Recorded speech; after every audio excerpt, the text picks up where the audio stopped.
India के अंदर हर कुछ किलोमीटर पर लैंग्वेज बदलती है, लेकिन क्या है यह डाइवर्सिटी कभी एक बैरियर बन जाती है? क्या हमारी अलग अलग भाषाएं हमें तोड़ती हैं या फिर जोड़ती हैं? आज हम बात करेंगे लैंग्वेज बैरियर की, एक ऐसी चुनौती जो कई बार हमारे देश की यूनिटी पर सवाल खड़ा कर देती है। बोल मराठी नाही तुला? नहीं आता मुझे मराठी। हिंदी मराठीत बोल। नहीं आता का मुझे। नाही येत? नहीं आता। तू ऑफिसला कामाला आहे? क्यों? तू बोला तो नहीं मराठी आता बोलायला मुझे, लागणार तुला? नहीं का आता का नाही बोलणार तू मुझे, मराठी? नहीं आता मुझे। का नाही बोलणार मराठी? बिहार में खाने के लिए मिलता नहीं है, जो महाराष्ट्र में आए हो, हाँ? वहाँ पे क्या प्रॉब्लम है? धंधा पानी नहीं है, बराबर है? इसलिए आते हो ना? बट क्यों जबरदस्ती मराठी बोलने का? बट क्यों? कौन बोला इसे? नहीं आते तो फिर नहीं ऑर्डर करने का ना? हाँ हाँ, किसको भी करो, मैं जब आता नहीं मैं जबरदस्ती मराठी बोलने का?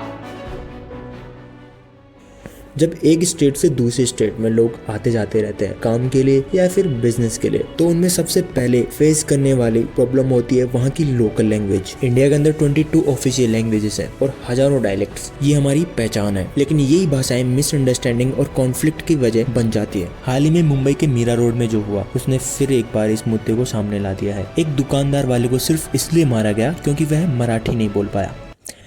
क्यों मराठी बोल रहे हैं? मार खाएगा भाई। बोलने का मतलब ऑफिस में आए थे।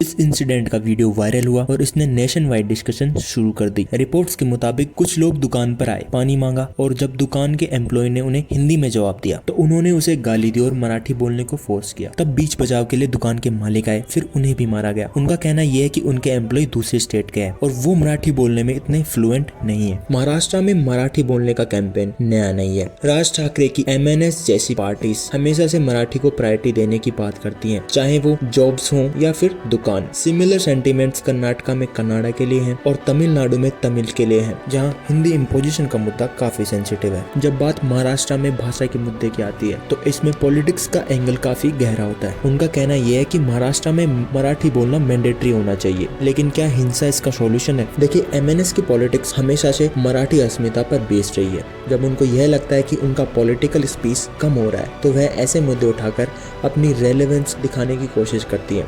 इंटरेस्टिंग बात तो यह है कि हाल ही में स्टेट गवर्नमेंट ने 3 लैंग्वेज पॉलिसी को रोल बैक किया है, जिसमें स्कूल्स में हिंदी को कंपल्सरी किया जा रहा था। इस फैसले को MNS ने मराठी मानुस की जीत बताया है।